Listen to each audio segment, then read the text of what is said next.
What's up guys, Sub-Zero here, back for another VOD review. Today, we're going to do a VOD review of rank 2 North America because Setsuko's still a beast, he's still rank 1. But Wasian has been really making up a lot of this difference here between Setsuko and himself. Now only about 100 LP, 150 LP difference when, before it was like 300, 400 diff. So Wasian making a lot of progress, going on a great climb. You can see just from 1K up to 1300, almost a straight line up, little dip there, and then boom, boom first to get it back. So beautiful games played for him, and beautiful games played from somebody else, myself here in the Tactician's Trials. Okay, I don't want to toot my own horn too much, but I did end up making it out here among the other people who did make it out. I'm actually 4th over all of the people who didn't make it out after 4 games. I just barely didn't make it out. I was in tiebreaker at 24 points to not get the cut after the first 4.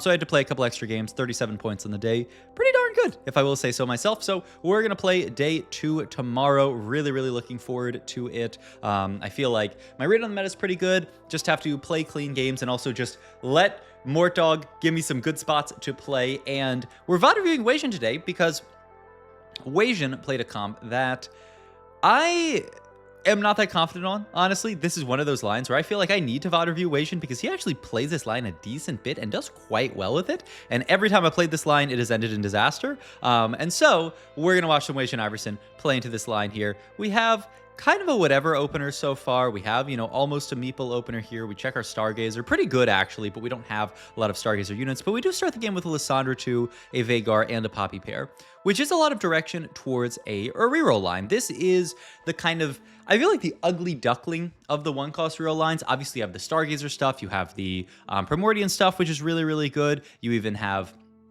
stuff like Ezreal reroll that people are, really, really high on. But this is one of those...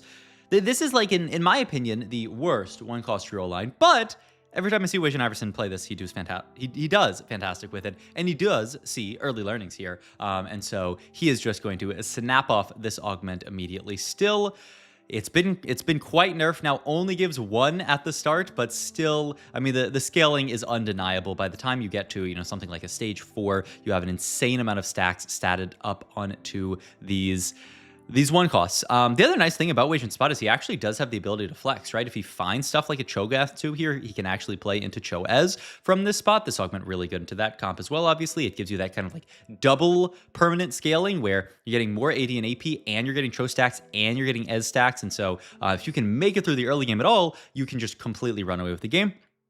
But we do have this List 2, this Poppy 2, this Vhagar pair, a lot of stuff pointing us in the direction, actually, of playing towards this line. And we do actually pick up another Poppy here as well. So we are really in on this line. So what is this line? For people who are, completely uninitiated and haven't played this at all, because it is, like I said, the least popular one-cost reroll line. I mean, the idea, it's pretty simple. We're playing these 3 units right here. These are the guys that we're going to roll for. Poppy 3, Vhagar 3, Lissandra 3. This version is a version where you do roll at lower levels. They're, way back at the start of the set was this version of this line where you just didn't do that at all. Also note that Wasian opts to make gold here just because he says, you know what, I'm going to commit to this line here. I think my spot for it's good. I think it's kind of awkward that I don't have that many Cho'Gaths yet in this spot, so we're going to play towards it. And he's going to team player it out. You can see actually this clump of units that he plays here, this first 6 clump of units, has a beautiful trait web, right? With just 6 units, you're getting 3 Meeple, 3 Shepherd, 2 Replicator, 2 Dark Star, and 2 Vanguard. The Meepsy and the Alawi and the Mordekaiser just really failed the traits really, really nicely. Afterwards, on top of that, you're usually playing 2 Meeple. Ideally, you get to eventually Rammus and this Bard guy. And then Karma, obviously, we just throw in on the board because she's a nice extra unit that you can fit in. She gives you that Dark Star, gives you the Voyager as well. So really, really nice extra units to fit. So that's the idea behind the line. Like I was saying, back in early set, we used to have this version of this line where you would just tempo Vhagar and then push 7, push 8, play 7 Meeple, and obviously Tiny Duplicators gets taken here. He does actually skip pretty quickly the Craftsmanship here, which is a really, really solid option as well. I think Tiny Duplicators is probably still better, but this is a fantastic option. I took this in one of my tournament games, and it just feels great because every stage you're getting a Reforger. When you're using those, you're getting 2 gold back. I mean, it's a lot of gold value and just reforger value, especially in my game, I had a spatula, so it allowed me to reforge it into a pan and play for a specific emblem that I wanted. But even if you're taking something like, you know, a branching out, then you can use it to reforge emblems. But this comp, it's not that version that, you know, I'm talking about, that push levels version. This is a true like reroll version. Also funny that he had so many Ezreals. He would legit have instantly had Ezreal 3 here. The funny thing is, I don't know if it would even be that good because he doesn't have the even Cho'Gath 2 in this spot had he held on to the Chos earlier. So I think this is a totally fine line selection from Wasian, but you know, it's kind of funny. The sword off carousel also allows us to make the Shojin for Veigar. Veigar does love these like JG Nashers type builds, especially, you know, when you're getting all this extra AP from early learnings. But you know, we're not in a spot to build that. You got to make the items you have, and Shojin is a decent enough slam here.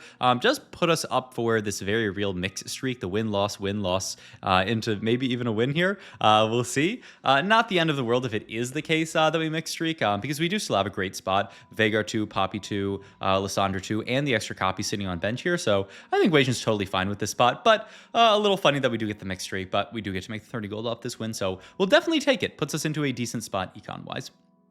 But yeah, I mean, at this point, we can start looking at that level 4 roll down. How much do we really want to roll? This is an interesting line where, if you think about like Stargazer, that's a line where it's like a 1 and 2 cost reel. You need to hit your 2 cost, your Jax 3, or else you cannot play the game. This line, it's really just 1 cost. You can go for Meep C3, and I've seen people do it, but I think the much more important thing to go for here is the Veigar. He has Gargoyle Thimble as a frontline item, and so I think Void Staff makes perfect sense as a backline item to make here, just so that we can get some items onto Veigar. But yeah, we can roll a little bit here. We don't want to roll insanely deep, you know, to the point where we destroy our econ, so he's just going to roll down to 32 gold, that magic number of econ, where we know we're going to be able to econ back up to 50 gold in just a couple of rounds from here, provided that we don't buy a bunch of units. And we did pick up the Alawi, who's a really nice extra in on this board that we can play around. We are going to finally lose a fight here to this TF board, who just has a lot of upgrades and also just good item slams, so rest in peace. All right, next Augment here is actually really interesting. So obviously not Little Buddies. Feed the Flames is okay. I like Spirit of Redemption better than Feed the Flames, just because I think having an infinitely tanky frontline would feel pretty good with Spirit of Redemption. Wasian sees Crash Test dummies here, and actually has a really cool idea. He scouts the lobby and says, you know what? There's actually a lot of melee in this lobby. You know, there's people who are going to be playing into stuff like Master Yi. There's people who are going to be playing stuff like Primordians. A lot of people playing into those type of melee style lines, and so we actually want to take Crash Test dummies here, so that we can CC all of those melee carries, provided that they don't build Quicksilver. Even if they build Titans, obviously, we can CC them, which is really, really nice. There is also this other kind of like hidden synergy with this Augment where, you know, Poppy's a very interesting tank where she actually makes the rest of your board tanky. You can see that that circle that she puts around her makes all the units around her tanky, and she provides shields for extra units when you have Meeple in. And Crash Test Dummy gives you more frontliners to actually provide shields to. So it actually makes a lot of sense, and you can also see why we're positioning like this. We have Poppy solo frontlined, but we have everybody around her. And oh, actually, Wasian, thank you for hovering this ability, actually. So you can see, while this exists, allies within 2 hexes gain extra armor to Mar. This scales with AP, by the way, so you can get something like a Crown Guard on her. You can get a ton of extra AP, and that, you know, obviously the AP from early learnings is going to feed that. And then also, you know, if you have 3 Meeple in, then you're getting a shield to the allies as well. That obviously, these things, we always talk about multiplicativity in TFT. You want to multiply stats on each other that are good, and giving units a bunch of armor to Mar and then a shield, I mean, that's just straight up 2 things that synergize really, really nicely. So yeah, this Poppy unit, a beast. The very important thing to consider with Poppy is that she is an okay tank, but she is not really meant to be your main tank in this line. You must make it 2 Rammus in this line, or you are not going to have a front line. I kind of just, yeah, I don't mind I don't mind just taking Kale here. I don't love Super Parting Gift that much in general. I just don't think it's great. And also because we're lower HP, high odds that we're going to see some 4 costs. And I mean, I guess if we saw a Rammus, that would be the dream, but I'm usually not taking Super Parting Gift unless, you know, I think there's really good odds of me finding something good here.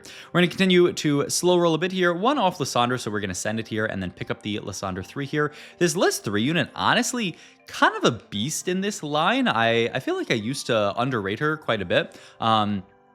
And now just maybe with shifts to the meta, or because they haven't really buffed her at all, I feel like she's just kind of a beast. If your Poppy can buy her enough time to get a bunch of cast off, and you can see her AoE is insane. I mean, she did a lot of, I mean, let's look at the damage chart for this fight. Yeah, 8.4k from just a Lysandra 3 with 2 items even, one of which being Void Staff. It's not even like she's like super like JG plus the Shojin plus, a Nashor's or a Death Cap or something. No, I mean, this is just Shojin plus the Void Staff, and we actually did almost 9,000 damage, which just goes to show she's a beast. Really likes these kind of clumped up situations here where she can AoE a bunch of units, and that's what's going to happen in this fight. This is also a pretty scary Yi, but once again, that AoE from Lysandra looking really good. Sadly, we do end up dying to the Kaisa here. So our honestly, not great. Stage 3. Lost 4 out of 5 fights. Don't have all of our units yet. Yeah, we kind of are limping out of this stage here. Upside is we're pretty close to our 3 stars, and obviously, we're not expected to super win streak because we have early learnings.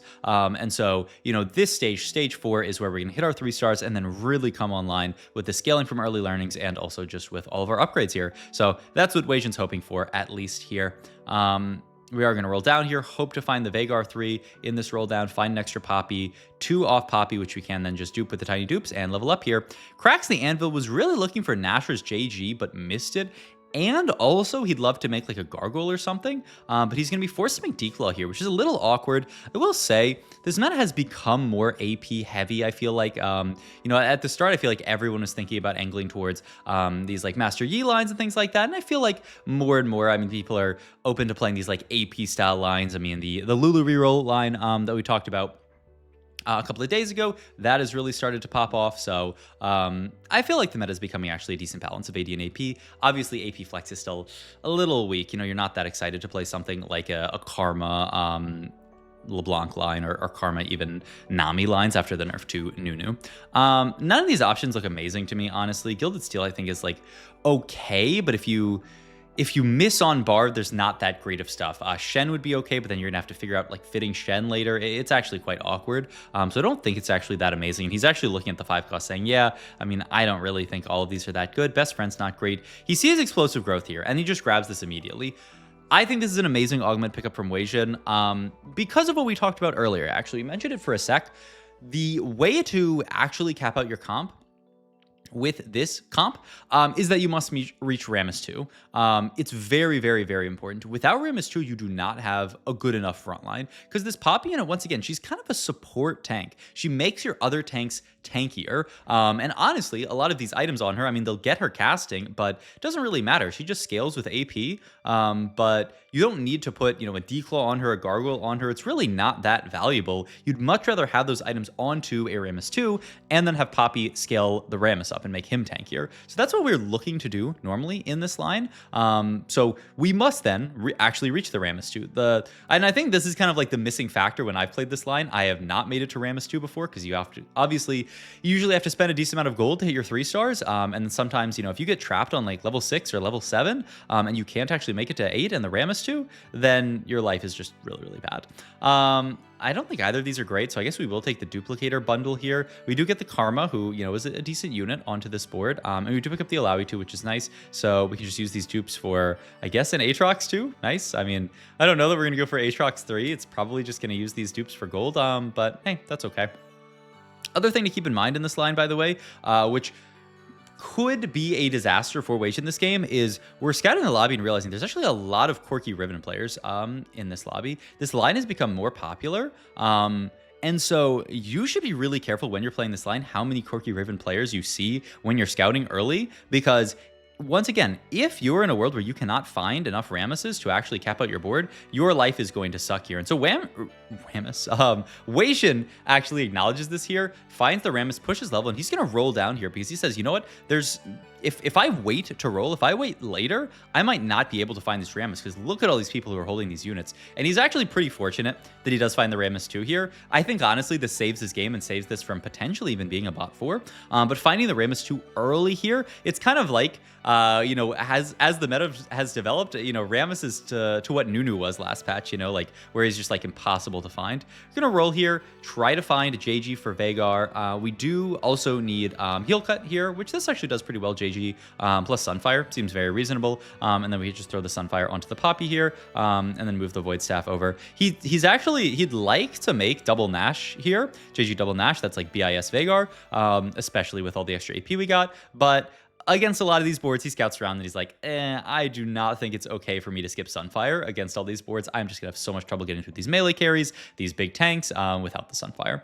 But yeah, it's 28 HP, so we're not the world's healthiest Veigar player, but we've made it through the early game with early learnings. We've made it to the 2-star Rammus. Just a really, really nice spot for Wasian here. Swapping the Rammus over, just trying to make sure it's in front of that guy who has the Master Yi on his board.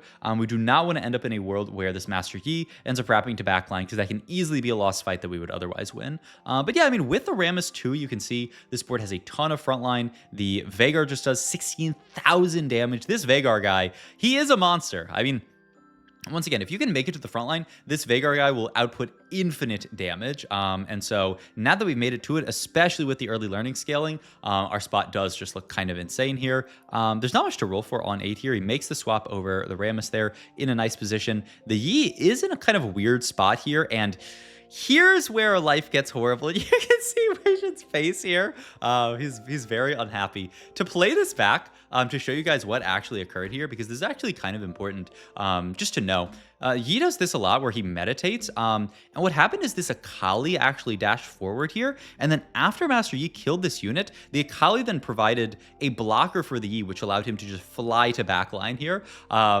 It's really unfortunate and not super easy to position against. The main thing that you have to do to stop this is either one, be opposite side, such that, you know, the Yi can't fly to backline there, or just have the Rammus literally in front of the Yi to the point where the Yi angles, or it aggroes onto the Rammus immediately. The other funny thing is crash test dummies, I think, made this fight positioning a little bit awkward. I think without the crash test dummy, Yi probably would have just walked to the Rammus and aggroed there. But all good. We lost a life for it, but I mean, that's why you have 2 lives, so that you can lose 1 to random garbage like that and still be alive. Rotate into this Twisted Fate board with an actual Anunu on this board. So I mean, this was the altar, I thought. But either way, we absolutely clear this board. I mean, I think with early learnings, this board will just definitely clear the Twisted Fate board. And I mean, you just have quite good frontline and just a lot of good stuff going on. Get the strikers here, which we can just throw onto the Veigar here. Move the Shojin over to the Lysandra, because we don't really need it, especially with all of this crit that we're getting. Nashor's is actually going to provide us enough mana here that we don't need to actually have a true mana item there. Once again, just swapping this guy around, just trying to make sure that something like what happened last time does not happen, and the Rammus can stand in front of the Riven here. She can walk up aggro there, and, you know, if Riven gets stuck on the Rammus, this is perfect. This is everything that we want here. Then we can just have Veigar sit in the back line, nuke everything, and win this fight here and lock us into a top 5. But yeah, you can see the game really is smooth sailing from that point. Once you do reach the Rammus too, this is where the game becomes easy. And so that's why it's so important that Wasian did take Econ Augment. It put him into the spot where, since we've hit this, we've barely lost a single fight, only against that Master Yi. We're actually opposite side versus this Master Yi here. And you can see this fight ends up going a lot better. The Yi flies through our front line, but ends up just aggroing onto our Rammus here, gets stuck, and then Veigar can pop off and farm up the rest of the board. A little scary fight, but not really that scary at the end of the day. Though still not top 4 even locked in for Wasian, which is crazy. But this stage, because we did find that 2-star Rammus pretty quickly, we can coast very fast to level 9 here. We have Morgana that we're holding on to right now. Honestly, the more that we've gone on in this patch, I think people have realized that just Rost is a better unit than Morgana on a lot of boards. And I think that's actually the case here as well. We're going to roll down here. Do throw the Karma in on this board. Once again, we talked about that as a good trait bot. Do find the Bard as well, who is a fantastic unit on this board. Always the 5th meeple that you want to play. And we get our final item for our Lysandra here, which is fantastic. But Bard, obviously good. Throws the meeps to all your little meeple units. Kind of awkward that he ends up throwing a meep there. You'd prefer the meeps to go onto Rammus Poppy and the Veigar, so maybe we should move Meepsy a little bit over to the right so that doesn't end up happening. But still, I mean, a very, very good upgrade for this board, especially with the Karma as well. Find Morg too, who he does end up, I think, swapping in. This Morg unit, honestly, a 2-star doesn't do much damage at all. Oh, yeah, and he also ended up playing the well, I mean, we've always been playing the Mordekaiser, right? And he works really nicely on this board once you find Bard, because he's conduit as well. That's the really cool thing about just the way that this board fits once you do find the Bard. It's just straight up beautiful. And that's where the Rost, I think, really does shine, right? It's a ton of traits on this board. I think if we could spawn in a Rost 2, you'd probably want it over the Morg 2 in this spot, which is kind of crazy. And that is why, if you guys haven't heard, by the way, next patch, they're changing Morgana from a 5 cost to a 4 cost, which is, I think it's going to be a very interesting change. I'm very much looking forward to it. But yeah, kind of funny. All right, I mean, you can see very quickly the rest of the lobby has gotten eliminated here. You can, Wasian, I mean, swaps to the left side here because this is a very obvious swap from this player. And this is really, really nice for us. The Rammus does sit in front of the Master Yi here. Going to tank up for a while. Rammus does end up getting shredded, but I mean, he's bought enough time that Vhagar can delete the rest of the board. So that's a quick win there. And then just one more fight. You just need to get our positioning all good. Also, you could consider actually moving these list items over to Bard at this point. I think, you know, technically you should. He throws Adaptive Helm onto the Rammus here. He called this like Dasik Bis because I think Dasik really likes Adaptive onto the Rammus. Some stats say, depends on how you filter the stats, essentially. Also, that is a very scary Yi. But yeah, some stats say Adaptive is good, others, you know, not really. I think the consensus is it's fine on him. But you can see this board, level 9, incredibly capped. It won the lobby. And this is what happens, I feel like, every time Wasian plays this line, is he does just win out the lobby. I mean, you can see it's a very, very highly capped board. Great items, really perfect items, honestly. Got to all of our utility, great augments, and it's just an easy win out. So just a beautiful game, just another masterclass from Wasianiverson showing how to play this kind of uncommon reroll comp that I feel like is, once again, kind of like the ugly duckling of the one-cost reroll comps. But it can certainly win lobbies if you play it like this. So hope you guys enjoyed this video. As always, if you did, please like, comment, and subscribe. Check out my Twitch, where I am going to be streaming day 2 of the Tactician's Trials. If you guys are watching this video, then I'll be live in a few hours. Starts at 1 p.m. Pacific time, so a little bit later than my normal weekly stream. But, you know, come check me out there. Root for me. If we make it out of day 2, then we'll be going to next weekend, which will be fun. So, yeah, check me out there. And if you want to know how to make day 2 of Tactician's Trials, check out my Metafy down below. All right, I will see you guys in the next one. Bye-bye.